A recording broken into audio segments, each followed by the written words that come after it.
마태복음 7장입니다. 37절에서 53절 같이 읽겠습니다. 명절 끝날 곧 큰 날에 예수께서 서서 외쳐 이르시되 누구든지 목마르거든 내게로 와서 마시라. 나를 믿는 자는 성경에 이른 것 같이 그 배에서 생수강이 흘러나오리라 하시니 이는 그를 믿는 자들이 받을 성령을 가리켜 말씀하신 것이라. 예수께서 아직 영광을 받지 않으셨으므로 성령이 아직 그들에게 계시지 아니하시더라. 이 말씀을 들은 무리 중에서 어떤 사람은 이 사람이 참으로 그 선지자라 하며 어떤 사람은 그리스도라 하며 어떤 이들은 그리스도가 어찌 갈릴리에서 나오겠느냐. 성경에 이르기를 그리스도는 다윗의 씨로 또 다윗이 살던 마을 베들레헴에서 나오리라 하지 아니하였느냐 하며 예수를 말미암아 우리 중에서 쟁론이 되니 그 중에는 그를 잡고자 하는 자들도 있으나 손을 대는 자가 없었더라. 아랫 사람들이 대제사장들과 바리새인들에게로 오니 그들이 묻되 어찌하여 잡아오지 아니하였느냐. 아랫 사람들이 대답하되 그 사람들이 말하는 것처럼 말하는 사람은 이때까지 없었나이다 하니 바리새인들이 대답하되 너희도 미혹되었느냐. 당국자들이나 바리새인 중에 그를 믿는 자가 있느냐. 율법을 알지 못하는 이 무리는 저주를 받은 자로다. 그 중에 한 사람 곧 전에 예수께 왔던 니고데모가 그들에게 말하되 우리 율법은 사람의 말을 듣고 그 행한 것을 알기 전에 심판하느냐. 그들이 대답하여 이르되 너도 갈릴리에서 왔느냐. 찾아보라. 갈릴리에서는 선지자가 나지 못하느니라 하셨더라. 다 각각 집으로 돌아가고. 읽은 말씀을 가지고 그를 믿는 자의 받을 성령이라는 제목으로 말씀 나누겠습니다.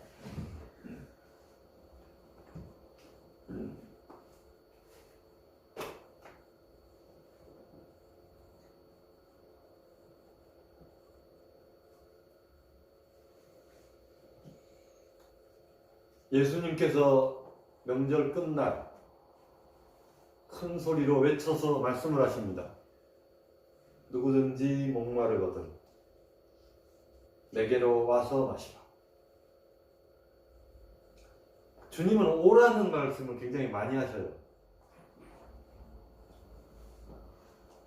수고하고 무거운 짐진 자들아 다 내게로 어떻게 하랍니까? 오라. 또 이사야에도 보면 와서 돈 없이 값 없이 포도주와 젖을 사라. 어찌하여 양식 아닌 것을 위하여 은을 달아주며 뭐 이런 말씀을 하십니다. 그래서 오라고 자꾸 오라고 합니다. 오라고.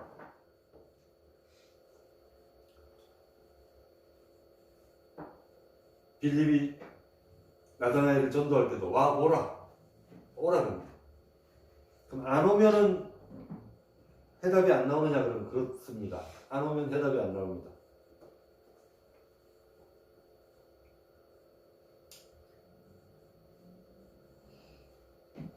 주님 앞에 나오면 해답이 나온다는 얘기입니다.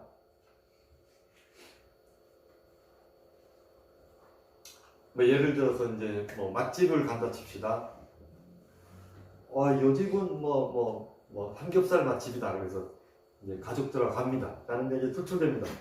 나는 통닭이 오늘 땡긴다고. 또 어떤 옆에서는 또 피자 하면 안 되냐고. 일단 가보자고. 여기 좋다.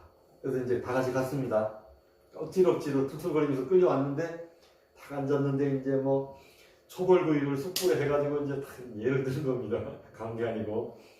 그래서 쫙 이제 깔아놓습니다. 그래가지고 이제 하나 씻고 조그만 화로에다 올려서 구워라. 그리고 뭐 깻잎하고 상추만 주는 게 아니라 무슨 절임 무도 주고 뭐 피클도 주고 하면서 양념들도 장도 된장만 있는 게 아니라 뭐 참기름도 있고 뭐 이렇게 장이 많아요. 그래서 주인이 와서 설명을 해줍니다.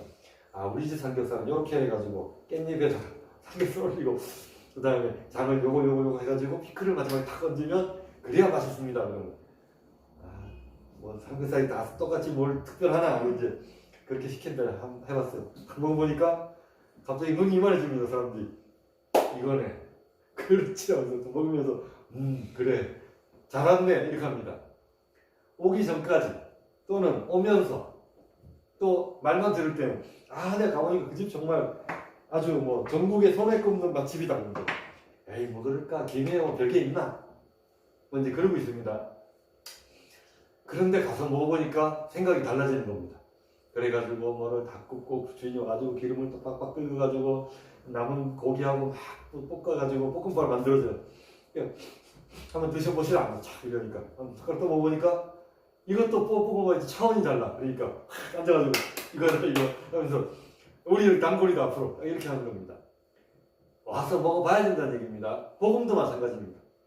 우리가 복음을 뭐 얘기를 해도 이거 뭐 별거 있냐, 교회가 이거 그 모퉁이마다 교회가 있고 우리 집 앞에도 교회가 있는데 왜 꼭 그 교회까지 가야 했냐 이렇게 말합니다.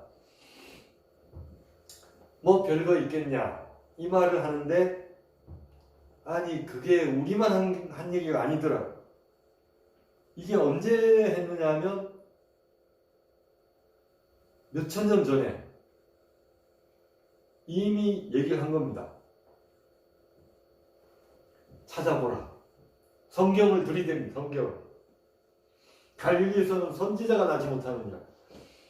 세상 천재 성경을 둘러봐도 갈릴리에서 선지자가 나온 역사가 없다. 그게 뭐라 그러냐면 율법을 알지 못한 이 무리는 저주를 받은 자로다. 아주 저주를 해버려요. 어떤 사람들을 향해서 저주를 합니까? 잡으러 보냈어요. 어찌하여 잡아오지 아니하였느냐. 가서 요즘으로 치면 수갑 채워가지고 끌고 와 했는데 같은 사람들 빈손으로 오는 겁니다. 왜 빈손으로 왔냐 이러니까 아니 그 사람이 말하는 것처럼 많은 사람이 이때까지 없었다고. 이거 우리가 잡아올 만한 상황이 아닙니다. 이러니까 너희도 미혹되었느냐. 이게 이구동성으로 목소리가 똑같아요. 나중에 어떤 얘기를 하면 나사렛 이단의 괴수다 이렇게 합니다. 바울 보고. 이단이요 이단. 심지어는 대제사장도 그런 말 합니다. 드다를 쫓다가 애굽인을 쫓다가 무슨 그렇다가 400인이 쫓다가 다 망하지 아니하였느냐. 그래서 무슨 민족주의자 중 한 사람, 또 뭐 열혈 도적대들 중에 한 사람, 또는 뭐 이 약간 이상한 그 종교적인 분파 이단의 하나로 예수님을 치부해 버립니다.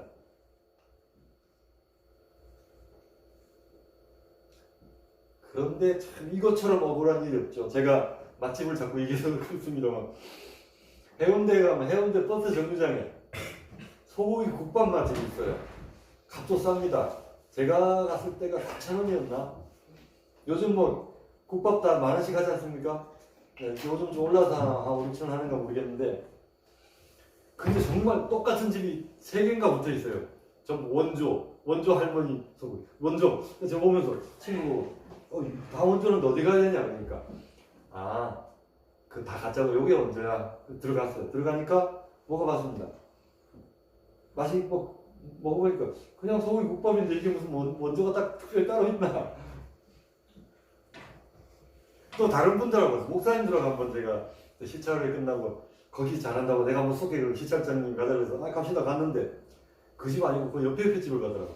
그래서 이상하다 저쪽이 원조라 했는데 따라 들어갔어요. 가니까 또 이 집이 원조라고. 그래서 제가 속이 깜짝 놀랐는데 야 이거 원조가 2개인가? 이 집은 뭐 무생채한 그거 맛있고 깍두기가 제맛이 나서 먹으니까 또 맛있어요. 근데 국밥 맛은 다 거기서 거기입니다. 그래서 제가 그 원조가 의미가 있나 이런 생각을 해봤습니다. 구별이 안 간다는 얘기입니다. 그리고 그게 원조라고 믿으면 그 사람 갈 때마다 소개해요. 그러니까 어떻게 됩니까? 그 사람 따라가는 사람들은 또 다른 사람 데려가면 또 그 집이 원조라고 그래요. 말을 그대로 가짜 치면 원조가 저 집 옆에 있는데 자꾸 이 집 원조라면 뭐가 됩니까? 저 원래 제일 먼저 창업했던 그 집은 가짜가 되는 겁니다. 예수님도 그런 경우를 당하는 겁니다. 이 바리새인들이 성경을 연구를 오래 한 사람입니다. 하루 이틀 연구한 게 아니에요. 평생 연구한 사람. 그러니까 어떤 얘기냐면 갈릴리에서 무슨 그리스도가 나오느냐. 선지자는커녕 메시아가 갈릴리에서 나온다? 어불성설이다. 말도 안 되는 말이다. 뭐라고 하냐. 다윗이 살던 마을, 다윗의 시로, 다윗의 시라는 후손이라는 얘기죠. 다윗의 자손이야 막 이러니까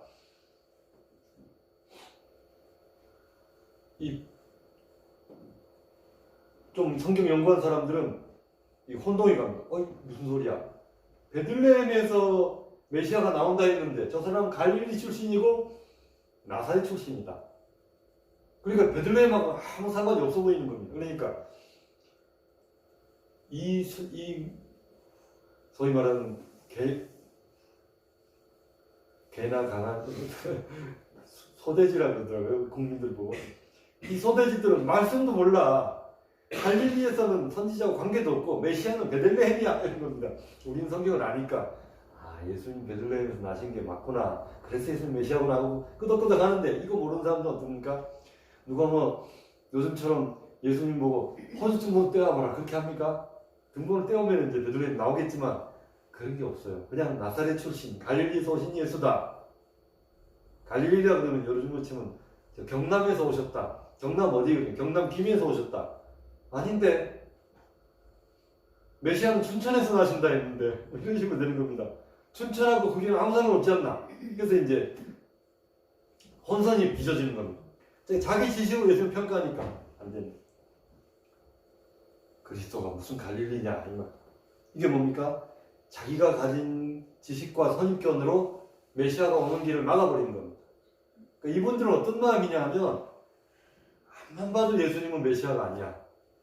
백마를 타고 오셨는데 계시록에 보면은 막 백마를 타고 그 몸과 다리에는 만왕의 왕 만주의 주 이렇게 제가 볼 때는 무슨 휘장을 이렇게 걸쳤을 것 같아요.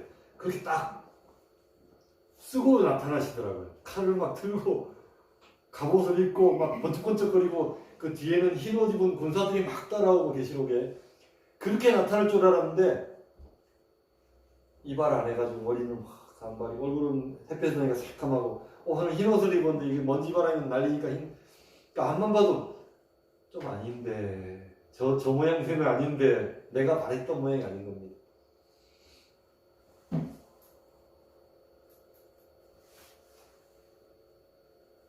우리가 주님을 만날 때 말입니다. 내가 원하는 주님의 상이 있어요. 당시의 구약에서는 다니엘서 7장의 그 인자를 생각해서 구름을 타고 오시리라.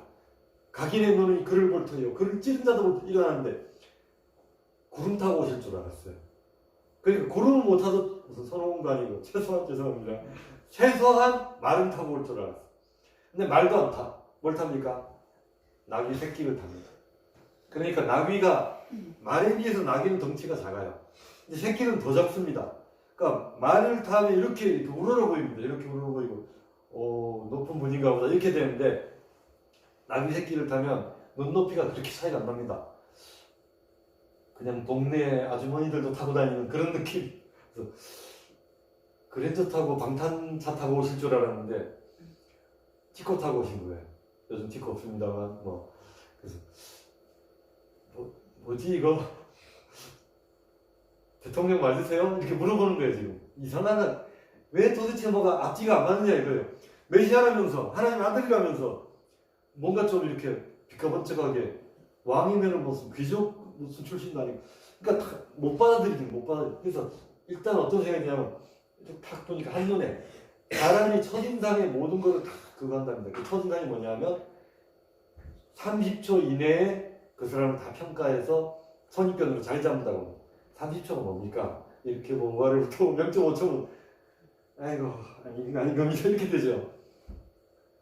그 이렇게 맞선 보는데 그런 거 TV 보니까 여자가 이렇게 들어오는데 남자가 앉아있다가 이렇게 훑어보더니 아이고 바로 뛰어나가더라고요. 정말 0.5초세요 뛰어나가더라고요. 아니다 이 말입니다. 보니까 그러니까 딱 X자 꺼놓고 시작하는 겁니다. 자 그런데 이 사람들은 이렇게 보고 막 잡아오라 그러고 당신 아니야 막 이러고 있는데 그래도 이 사람이 그 참 선지자다. 어떤 사람은 그리스도다. 이렇게 말하는 사람이 있어요. 그러니까 똑똑한 사람들은 아니라 그러고 그냥 일반 보통 사람들은 이 사람 선지자네. 이렇게 이적을 많이 그리스도가 오실지라도 이렇게 많이 행하시겠느냐. 이분 메시아네. 끄덕끄덕하고 있는 겁니다. 누가 아니라고요? 좀 배운 사람들. 배운 사람들이 오히려 예수 믿을 때는 조금 장애가 있다. 죄송스러운 말씀이지만 또 어떤 사람들 부자들은 아쉬운 게 없습니다. 가난한 사람들, 병든 사람들, 외로운 사람들, 사회에서 천대받고 냉대받고 소외받는 사람들이 주님이 필요합니다. 이러지 배부르고 등 따신데 왜 주님을 찾겠습니까? 한번 와서 좀 이렇게 마술 같은 거 부려보려면 보시든가 아니면 뭐 아니 말고 왜냐면 크게 아쉬운 게 없어요. 부자 청년도 이렇게 돌아가면서 얼굴은 근심이 됐지만 자기가 가진 모든 그 재력과 부와 명예와 영화 위에 하나 탁 얹어가지고 아름답게 보이고 싶었는데 안 된다 그러니까 돌아가면서 아 안타깝네. 그렇지만 나에게는 재산이 있어. 그거예요.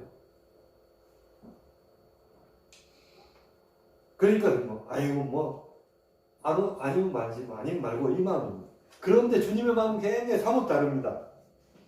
뭐라고 하시냐면 외쳐. 이게 어디 나오냐면 잠언 전도서인데 보면 나와요. 지혜서에. 지혜가 길 가는 사람들을 향하여 외쳐 불러서 기둥을 세우고 음식들을 장만해 놓고 기름진 것들과 포도주를 얘기해 놓고 어리석은 자는 이리로 돌이키라 뭐 이렇게 외치는 장면이 나옵니다. 지혜가 뭐가 아쉬워서 그렇게 외칠까요? 이거 솔로몬 얘기하고는 좀 다릅니다. 솔로몬은 1,000번째 드리면서 하나님의 정성을 들여가지고 꿈에 나타나가지고 뭐 줄 거 그러니까 지혜를 주세요. 제가 이 백성들을 재판하려는데 지혜가 없습니다. 그러니까 알았다. 그거 말고도 보너스로 뭐 플러스 알파 이거 좀 많이 주마 이랬는데 이 잠언 전도서 넘어가면 거꾸로입니다. 지혜가 나서가지고 다 채워놓고 잔치 준비해놓고 오시라. 막 시장에서 뭐 골라 이렇게 하는 것처럼 야 와봐라 이렇게 합니다. 주신 예수님도 그렇게 하셔요. 이 값싼 복음이라서 그렇습니까? 안타까움. 멸망길로 막 떨어져 사람들 가고 그러니까 안타까움. 목마르거든. 근데 여기 조건이 있습니다. 그냥 다와가 아니고 누구든지 목마르거든 조건이 있습니다. 목마른 사람 있냐라고 물어보십니다. 우리나라가 한때 물부족 국가입니다 라고 해가지고 막 공익광고 나오고 했는데 그게 나중에 사실이 아닌 걸로 밝혀졌어요. 우리나라는 물이 수질이 좋고 물이 풍성한 나라로 밝혀졌습니다. 그건 뭡니까? 이게 유엔이나 이런 데서 한 게 아니라 사설단체에서 만든 발표를 기반으로 그렇게 했대요. 별로 물도 안 부족한데 막 부족하다고 막 홍보를 막 했더라고요. 그 돈이 물세보다 더 나간 것 같아요, 보니까. 그래서 1000세제곱미터 미만의 이게 무슨 단위인지 저는 잘 모릅니다. 그게 세계에서 중동하고 북아프리카 정도를 해서 29개국 정도가 물 부족 국가래요.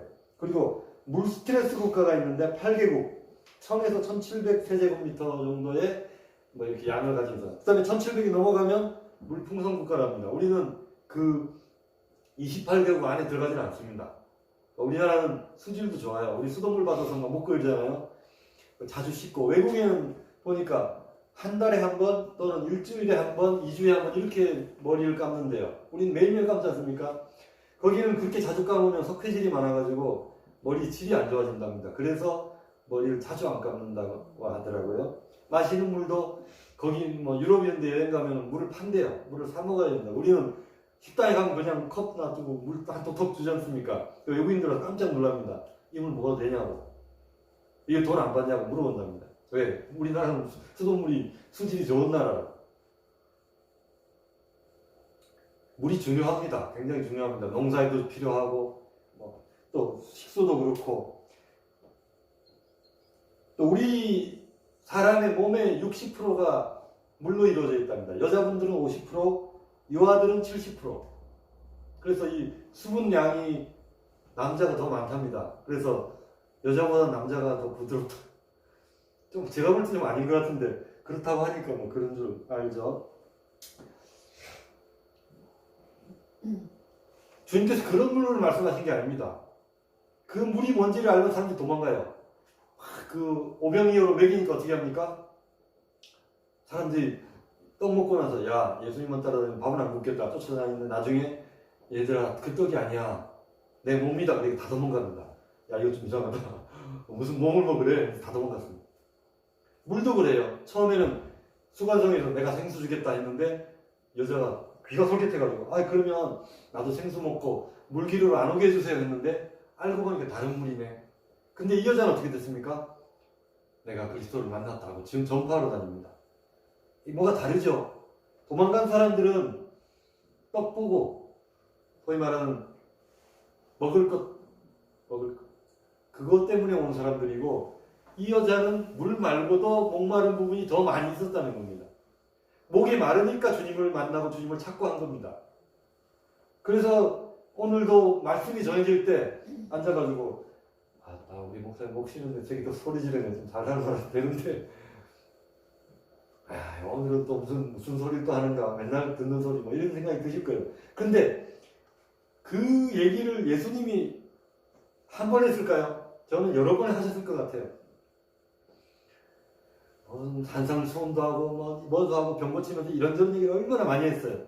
그러니까 예수님이 잡으러 왔을 때 그 말합니다. 내가 그 성전에서 밤낮으로 자주 가르쳤는데 너희가 그때는 안 잡더니 왜 이제 잡으러 왔느냐, 이렇게 물어봅니다. 귀에 딱지가 않도록 많이 들은 얘기입니다. 그러니까 사람들이 아이고 또 우리 또 하는 소리구만, 자기가 하나님 아들이래, 인자래, 인자인지 뭔지는 나는 모르겠고 갈릴리는 아니야 뭐 이러고 앉았는 겁니다. 자, 그런데 보십시오. 목마른 사람은 어떻게 됩니까? 주님 만나고 나면 어떻게 됩니까? 배에서 생수의 강이 나온다. 그러니까 들을수록 이 섭척산중입니다. 가관입니다. 왜? 내가 생수를 주겠다 해놓고 이제 또 나에게 온 사람은 생수의 강이 그 배에서 나온다. 그러니까 자기가 무슨 수도국 관리국장인가 뭐 생수의 강이 나온다 그래. 아주 그냥 수도 파이프 연결가지고 다 확실히 하셨네. 배관공이야? 이런 생각이 드는 거예요. 그러니까 이 사람들이 믿음으로 예수님을 안 만나니까 하는 말이 너무 똘토당토 않고 사기꾼 같은 거예요. 아니 무슨 이 덥고 뜨거운 여름날에 물을 준다 소리를 하질 않나, 뭐 배에서 물이 나온다 하질 않나, 저게 도대체 무슨 소리래, 이러는 겁니다. 그런데 말입니다, 주님을 빨리 만나면 그 영혼이 살아납니다. 그러니까 저는 그런 생각이 들어요. 주님을 만나셨습니까? 라고 묻고 싶어요. 주님이 주시는 생수를 드셔보셨어요? 묻고 싶어요. 또 하나, 오늘 이 질문, 그 배에서 생수의 강이 흘러나오십니까? 라고 묻고 싶어요. 그 질문에 단 하나도 고개를 끄덕일 수 없다면 어떤 의미에서 우리는 다들 목마른 사람이 아닐까. 저도 주님이 저에게 너 배에서 생수가 흘러나오니? 라고 물으시면 얘 이렇게 단박에 대답하기는 좀 그래요. 사람마다 다 비슷하지 않습니까? 너나 나나. 그래서 어떻게 하면 흘러나올까요? 라고 되물고 싶죠. 그래서 제가 이 문제를 가지고 기도를 해봤습니다. 예배전에도 주님, 생수의 강이 흘러나온다 하는데 도대체 그 강은 어디에 있습니까?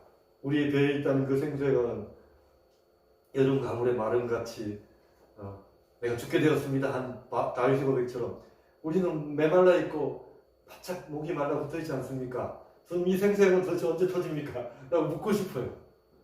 그런데 주님은 분명히 선언을 하셨습니다. 그리고 뭐라고 하시냐면 영광을 받지 생수의 강은 성령이에요. 아직 영광은 뭡니까? 십자가의 영광입니다. 십자가의 영광을 이미 받으셨습니다. 지금은. 그래서 믿는 자들은 그 성령을 받게 되어 있습니다. 그렇다면 그 배에서 생수의 강이 흘러나야 된다는 것입니다. 안 나는 게 이상한 겁니다. 그래서 당신은 성령 받으셨어요? 이렇게 묻는다면 글쎄요. 주님은 아시겠죠? 이렇게 하는 사람은 물음표 일단 치고 시작해야 됩니다. 그래서 막 그게 흘러넘쳐서 그 생수의 강에 젖어서 둥둥 떠다니면서 감사합니다 이렇게 연발하는 삶이 몇 년이나 있을까요? 그래서 주님이 목이 터져라 외치는 겁니다. 지금도 저를 여기다 세워놓고 얘들아 내가 외치는데 자들이 귀가 좀 감기 오고 잘 못 듣네. 네가 마이크 좀 가까이 대고 크게 외쳐봐라. 누구든지 믿는 자라 외치라 이 말입니다. 목마른 자는 나와라 이렇게 외치라고 저에게 막 시킵니다. 그런데 저는 아니 자울다 깜짝 깰까봐 제가 그 말을 참 못하겠네요. 그러면 안 되지 않습니까? 그 배에서 생수의 강이 흘러나리라 라고 외치는 겁니다. 그래서 주님 그럼 생수의 강이 흘러나도록 좀 역사를 좀 해주셔야 되지 않습니까? 라고 하니까 그런 말씀하세요. 성령께서 각 사람의 마음 가운데 하나님의 신은 수면에 운행하시니라. 수면이 우리 마음이지 않습니까? 수면에 운행하시니라. 운행하시면서 뭐 하실까요? 다스리십니다. 하나님의 통치가 하나님의 예수님의 이름을 고백하는 자들에게 임하십니다. 그리고 뭐 하십니까? 그 사람들의 심령을 어루만지십니다. 치료하시고 회복시키시고 다스리시고 그래서 우리의 심령을 돌이키기 원하십니다. 그래서 저는 이 시간에 한번 같이 기도하기 원합니다. 하나님 내 마음에 오십시오. 내 마음에 오셔서 그 터져 나온다는 생수의 배 한번 터져 나오는 것 좀 경험하게 해주세요. 뭐 하나님이 내 마음 치유하신다는데 한번 치유해보세요. 이렇게 마음을 내어드리는 마음. 제 마음이 여기 있습니다. 나 영혼을 주님의 손에 올려드립니다. 내 배에서 생수의 강이 흘러난다는데 그 성령의 능력이 충만하게 내 삶 가운데 임하도록 주의 성령으로 역사해달라고 우리 시간에 한번 다시 기도했으면 좋겠습니다. 잠시 기도하고 제가 축도로 예배를 마무리하겠습니다. 다 같이 기도합니다.